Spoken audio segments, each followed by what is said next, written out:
नमस्कार। अपनी ट्रेनिंग श्रृंखला को आगे बढ़ाते हुए मैं एक नए विषय अनुकंपा के आधार पर नौकरी के साथ उपस्थित हूँ। अनुकंपा के आधार पर नौकरी किन किन परिस्थितियों में तथा उसकी वरीयता क्या निर्धारित की हुई है। सर्वप्रथम डेथ व्हाइल ऑन ड्यूटी, यानी कि किसी भी रेल कर्मचारी की ड्यूटी के दौरान डेथ हो जाए या वह कर्मचारी ड्यूटी के दौरान दुर्घटना की वजह से पूर्ण रूप से मेडिकल अनफिट हो जाए, तब ऐसी परिस्थिति में उसके वार्ड को नौकरी दिए जाने का प्रावधान है, जिसके लिए टाइम लिमिट 1 माह रखा हुआ है और जॉब क्लेरिकल कैडर में दिए जाने का प्रोविजन है। Death in service due to rail accident, यानी कि किसी कर्मचारी की रेल सेवा के दौरान रेल एक्सीडेंट में डेथ हो जाए तो उसको दूसरी वरीयता दी गई है।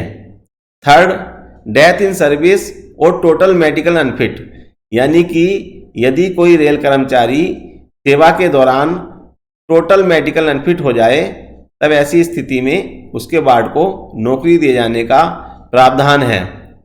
चौथे में रखा गया है, यदि कोई कर्मचारी रेल सेवा के दौरान मेडिकल डिकेटाइज हो जाए, लेकिन उसके लिए शर्त है कि उसकी रिमेनिंग सर्विस 5 साल से अधिक होनी चाहिए तथा उसके वार्ड को ग्रुप डी में ही नौकरी दी जाएगी।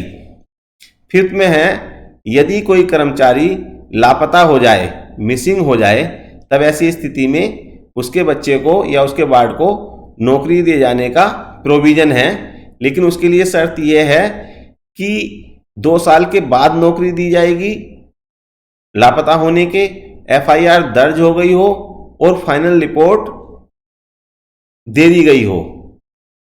अगर वह कर्मचारी इन फ्यूचर बाद में आ जाता है, तब जिस वार्ड को नौकरी दी गई है उसको टर्मिनेट किए जाने का प्रोविजन है। एलिजिबल फॉर CG अपॉइंटमेंट, यानी कि अनुकंपा के आधार पर नौकरी दिए जाने के लिए कौन कौन एलिजिबल हैं। सर्वप्रथम विडो या विडोवर। विडोवर मतलब अगर किसी कर्मचारी की पत्नी पहले से रेलवे में है और उसकी डेथ हो जाए, तब ऐसी स्थिति में उसके हस्बैंड को नौकरी दिए जाने का प्रोविजन है। विडो, विडोवर, पुत्र और पुत्री।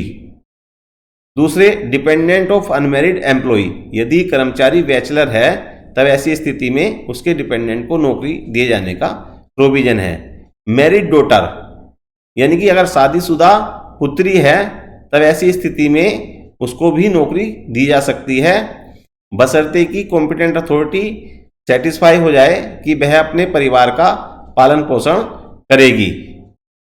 फुल्ली डिपेंडेंट विडो और डाइवोर्स डॉटर, यानी कि अगर कोई विधवा पुत्री या तलाकशुदा पुत्री है तब उसको भी अनुकंपा के आधार पर नौकरी दिए जाने का प्रोविजन है, लेकिन नौकरी दिए जाने से पहले जो कॉम्पिटेंट अथॉरिटी है वो पूर्णतः सेटिस्फाई हो जाए। RB नंबर मैंने आगे दर्शाया हुआ है। आगे है अडॉप्टेड सन डॉटर। उसके लिए शर्त है कि जो अडॉप्शन है वो लीगली होना चाहिए और पास फैसिलिटी उसको मिलनी चाहिए। कॉम्पिटेंट अथॉरिटी फॉर अपॉइंटमेंट, अनुकंपा के आधार पर नौकरी देने के लिए कौन सक्षम अधिकारी हैं।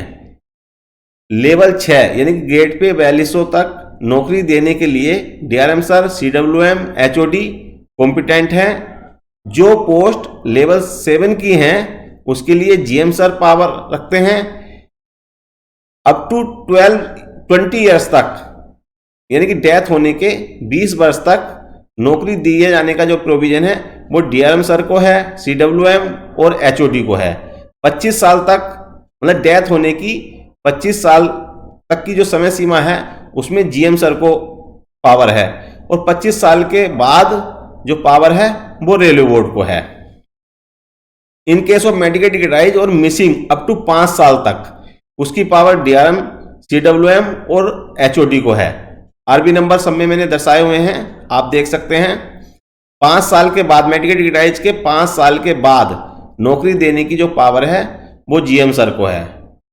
Age relaxation, lower age relaxation में 1 साल तक की जो पावर है वो जीएम को है, 1 साल से अधिक की जो पावर है वो रेलवे बोर्ड को है।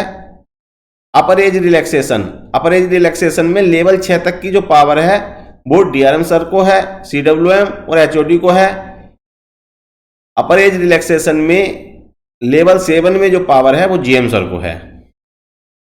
एजुकेशन एलिजिबिलिटी, नॉर्मली तो एजुकेशन में रिलैक्सेशन नहीं दिया जाता, लेकिन रेलवे बोर्ड पावर रखता है कि किसी भी वार्ड के लिए एजुकेशन में रिलैक्सेशन दे दे, लेकिन इस शर्त के साथ कि वह कैंडिडेट 2 साल के अंदर अंदर अपनी एजुकेशन क्वालिफिकेशन कंप्लीट कर लेगा। अगर वो कंप्लीट नहीं करता है जब तक, तो उसको रेगुलाइज नहीं किया जाएगा, और जब तक वो एजुकेशन कंप्लीट नहीं करता है तो उसको प्रमोशन का लाभ भी नहीं दिया जाएगा। अगर 2 साल के अंदर अंदर वह एम्प्लॉई जो एजुकेशन है वो अगर कंप्लीट नहीं करता तो उसको ग्रुप डी में पोस्ट किया जाएगा। फिर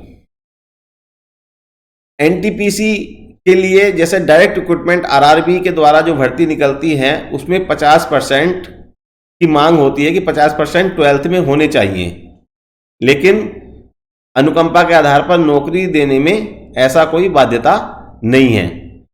जो ग्रुप डी की पोस्ट होती हैं उसके लिए 10th पास होना जरूरी है, लेकिन बीडो के लिए 10th पास होना जरूरी नहीं है लेवल 1 में।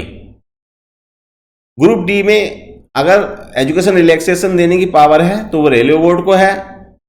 आगे है कि जो आर्टिजन कैटेगरी होती हैं उसमें डिप्लोमा, डिग्री, आईटीआई की जरूरत होती है। न्यूनतम तो जो एजुकेशन है वो 10th प्लस आईटीआई है आर्टिजन के लिए। अगर वो उस स्ट्रीम में नहीं है तो उसकी 3 साल की ट्रेनिंग होगी, अगर वो सेम स्ट्रीम में है तो उसकी 6 महीने की ट्रेनिंग होगी। हायर एजुकेशन अगर कंप्लीट करने के लिए कोई परमिशन चाहता है तो मेजर होने के 2 साल के अंदर अंदर उसको परमिशन दी जा सकती है, जिसकी पावर डीआरएम सर को है, सीडब्ल्यूएम और एचओडी को है।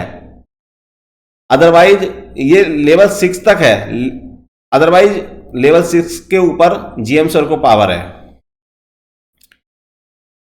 पिछली वीडियो की भांति इस बार भी मैंने शॉर्ट क्वेश्चन रखे हैं अनुकंपा के आधार पर नौकरी से संबंधित, एक एक करके मैं बताता हूं।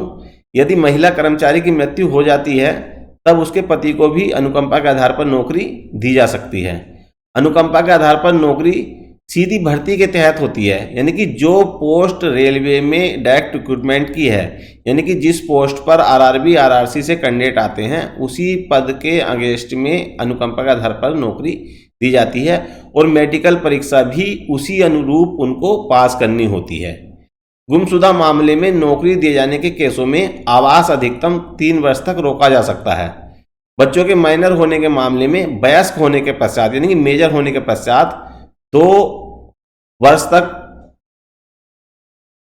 आवेदन करना जरूरी है। मेडिकल अनफिट के मामले में पत्नी को भी नौकरी दी जा सकती है। यदि पति और पत्नी दोनों सरकारी नौकरी में हैं तब पहले हुई मृत्यु के बदले केवल एक सदस्य को नौकरी दी जा सकती है। नेक्स्ट सीजी अलाउ नहीं है। मैंने आरबी नंबर दर्शाया हुआ है। अनुकंपा के आधार पर नौकरी पाने के बाद नियुक्ति से पूर्व ट्रेनिंग के दौरान मृत्यु के मामले में नौकरी हेतु दूसरा अवसर दिया जा सकता है। इसी प्रकार जो कैंडिडेट आरआरबी और आरआरसी से सिलेक्ट होकर आते हैं उनकी अगर ट्रेनिंग के दौरान डेथ हो जाती है तब उसकी पत्नी को भी नौकरी दी जा सकती है। यदि किसी कर्मचारी के 2 पत्नी हैं और दूसरी पत्नी से भी बच्चे हैं तब नौकरी हेतु दूसरी विधवा और बच्चों को नौकरी हेतु विचार नहीं किया जा सकता, लेकिन पहली विधवा और बच्चों की रजामंदी से ही दूसरी पत्नी के बच्चों को नौकरी दी जाएगी। आरबी नंबर मैंने आगे दर्शाया हुआ है 218/20। आगे ग्रेड पे 4600 में अनुकंपा के आधार पर नौकरी की शर्त यह रखी गई है कि वह कैंडिडेट प्रथम श्रेणी से इंजीनियरिंग स्नातक हो। अनुकंपा के आधार पर नौकरी के लिए आवेदन की समय सीमा घटना से 5 वर्ष की अवधि के भीतर, यानी कि या तो वो मेडिकल डिकेटाइज हुआ होगा, मेडिकल अनफिट हुआ होगा या डेथ हुई होगी एम्प्लॉय की, तो उस घटना से 5 वर्ष के भीतर भीतर आवेदन करना होता है। नेक्स्ट है पास फॉर टेनी यानी कि अनुकंपा के आधार पर जो टेनी लगते हैं उनको केवल स्वयं को ही पास की सुविधा मिलती है। एप्टीट्यूड टेस्ट, एसएम और एएलपी में एप्टीट्यूड टेस्ट होता है पोस्टिंग से पहले, तो उनको 2 अवसर दिए जाते हैं और दूसरा अवसर 3 माह के पश्चात दिया जा सकता है। रेलवे पास, अभ्यर्थियों को अपने घर के नज़दीकी स्टेशन से कार्यालय में परीक्षा देने आने और जाने के लिए एक पास दिया जाता है। अगर वो कैंडिडेट फेल हो जाता है तो दूसरे चांस में उनको पास दिए जाने का प्रोविजन नहीं है। अगर कोई कर्मचारी पहले से रेलवे में है, नियुक्त है, और उसके फादर या मदर की डेथ हो जाती है और वो भी रेलवे में हो, तब उसको उच्चतर ग्रेड में मतलब हायर ग्रेड में नौकरी दिए जाने का प्रोविजन नहीं है। स्टाफ एंड वेलफेयर इंस्पेक्टर, जो अनुकंपा के आधार पर मान लो कोई आता है और उसने post graduate diploma in human resource management में किया हुआ है, तो अब ये प्रोविजन आ गया कि उसको भी पर्सनल मैनेजमेंट के बराबर माना जाएगा। आरबी नंबर आगे दर्शाया हुआ है। जिन कर्मचारियों को 10 पास न होने के कारण ट्रेनी के रूप में -1S में रखा गया है, उनको 10 पास करने की छूट मई 2023 तक दे दी गई है। यह अभी करंट में ही आया है। एक मंडल यूनिट से दूसरे मंडल यूनिट को सीजी केस भेजने की सक्षमता पूर्व में हेडक्वार्टर के पास थी। अब यह पावर डीआरएम सर, सीडब्ल्यूएम, एचओडी को आ गई है। उनकी परमिशन से कोई भी अनुकंपा आधार पर का केस एक मंडल से दूसरे मंडल को भेजा जा सकता है। यानी कि अगर कोई नौकरी अपने मंडल में ना लेना चाहे तो वह अपना केस दूसरे मंडल में ट्रांसफर करवा सकता है। अनुकंपा के आधार पर नियुक्ति के लिए उपयुक्तता परीक्षा हेतु 3 मौके वार्ड को तथा 4 मौके पत्नी को दिए जाते हैं। सभी को दूसरा मौका देने की सक्षमता डीआरएम, सीडब्ल्यूएम और एचओडी को है। सभी को तीसरा मौका देने की सक्षमता जीएम सर को है, लेकिन चौथा मौका केवल पत्नी को दिया जाता है, जिसकी सक्षमता जीएम महोदय को है। धन्यवाद। मैं शीघ्र ही नेक्स्ट वीडियो लेकर आपके सम्मुख उपस्थित होऊंगा।